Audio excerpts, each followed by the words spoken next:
प्रिय विद्यार्थियों, आप सभी का हार्दिक स्वागत है आपके अपने चैनल द सेंस गुरु में। मैं संजय कुमार एक बार फिर से आपके बीच उपस्थित हूँ बिहार बोर्ड के वर्ग 12वीं से संबंधित हिंदी विषय के काव्यखंड को लेकर के। काव्यखंड का जो दूसरा पार्ट है वो सूरदास रचित पद हैं।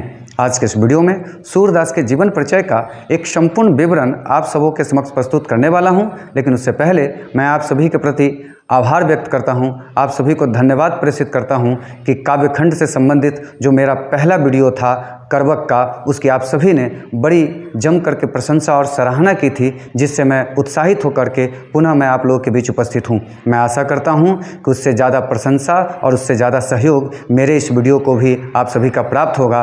तो मेरे इस वीडियो के साथ आप सभी अंत तक जुड़े रहें, बने रहें। अब मैं सूरदास के जीवन परिचय का जो विवरण है आप सबों के समक्ष प्रस्तुत करने जा रहा हूं। आपसे आग्रह है कि उसे आप ध्यानपूर्वक गौरपूर्वक सुनने समझने का प्रयास करेंगे। संभव हो सके तो उसे अपने कॉपी में नोट कर ले, ताकि परीक्षा के समय किसी भी प्रकार की परेशानियों का सामना आपको ना करना पड़े। आइए सबसे पहले हम जानते हैं सूरदास का मतलब क्या होता है। सूरदास का मतलब होता है संगीतमय धुनों का नौकर।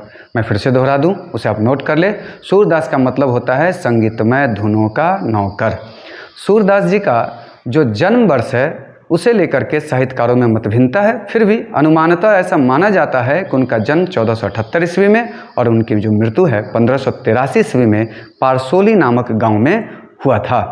साथ ही उनके पिता का जो नाम है वो रामदास सारस्वत था और साथ ही उनकी माता का जो नाम है वो जमुना दास था। आइए उनसे संबंधित कुछ और जानकारी हैं जो मैं आपके समक्ष रखता हूँ, उसे सुनेंगे।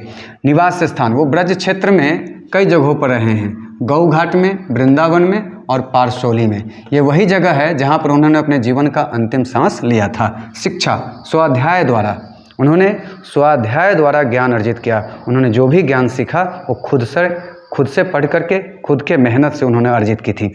काव्य की रचना में और संगीत के क्षेत्र में उनको महारत हासिल था।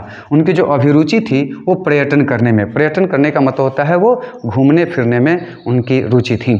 साथ ही सत्संग को में जाना, सत्संगों को सुनना उनकी रुचि में शामिल था। कृष्ण भक्ति में अपने आप को तल्लीन रखना उनकी अभिरुचि थी और वैराग्य के सिद्धांत में भी उनकी रुचि थी। साथ ही उनके जो दीक्षा गुरु हैं उनका नाम है महाप्रभु वल्लभाचार्य। याद रखना है, दीक्षा गुरु का नाम है महाप्रभु वल्लभाचार्य, जो शुद्धाद्वैतवाद एवं पुष्टि मार्ग की भक्ति साधना के प्रवर्तक थे। साथ ही प्रसिद्ध दार्शनिक आचार्य एवं संत थे। याद रखना है, वल्लभाचार्य महोदय शुद्धाद्वैतवाद पुष्टि मार्ग की भक्ति साधना के प्रवर्तक और प्रसिद्ध दार्शनिक आचार्य एवं संत थे। उनकी जो प्रमुख रचना है उस पर हम आप चर्चा करेंगे, उसे ध्यान से सुनेंगे। इससे संबंधित प्रश्न पूछे जाते हैं। उनकी जो प्रमुख रचना है वह सबसे पहला नाम आता है सूरसागर।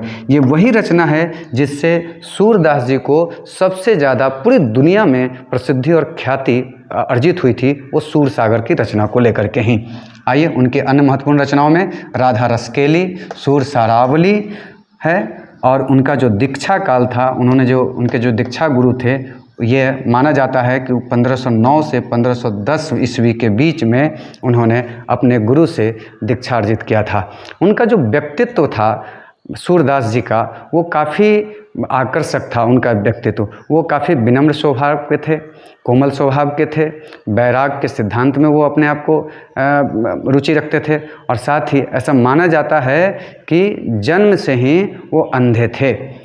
कुछ लोगों का मानना है कि जन्म से ही अंधे थे और कुछ लोगों का मानना है कि जैसे जैसे उनकी उम्र बढ़ती चली गई वैसे वैसे उनकी आंखों की रोशनी या देखने की जो क्षमता थी वो छिन्न होती चली। सूरदास जी के जीवन परिचय एवं उनके पद से संबंधित जो परीक्षोपयोगी महत्वपूर्ण तथ्य है उसे मैं अब आपके समक्ष रखने जा रहा हूँ, जिसे आप नोट कर लेंगे। अगर आप नोट कर पाते हैं, समझ पाते हैं, तो परीक्षा में जब इससे संबंधित वस्तुनिष्ठ प्रश्न पूछे जाएंगे तो उसका आप सही जवाब दे पाइएगा। तो आइए सबसे पहले तथ्य की हम बात करते हैं। अगर आपसे पूछा जाए कि सूरदास की सबसे विश्व प्रसिद्ध रचना कौन है, सूरदास की सबसे विश्व प्रसिद्ध रचना का नाम है सूरसागर। याद रख लेना है।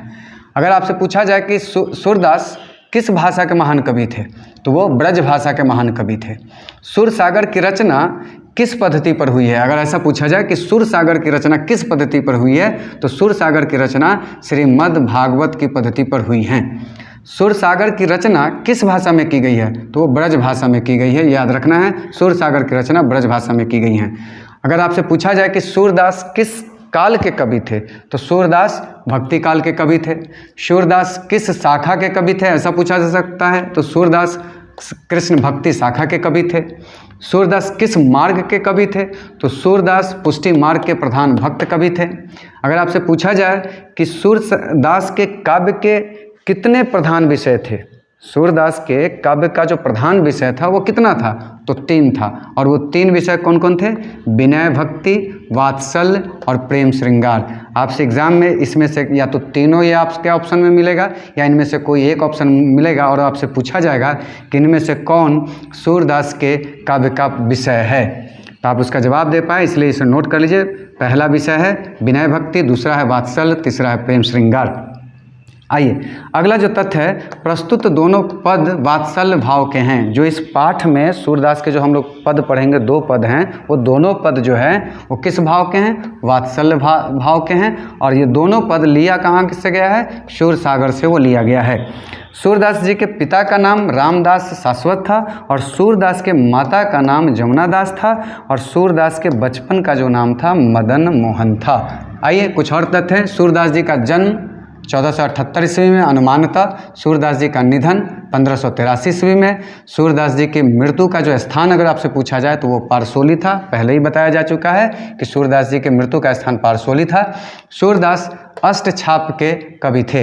अष्टछाप जो है वह मध्यकालीन युग के जो भक्ति काल के जो 8 कवि थे, उन 8 कवियों में सूरदास जी का नाम शामिल है, इसलिए इनको अष्ट कवि भी कहा गया है। तो सूरदास अष्टछाप के वो कवि थे।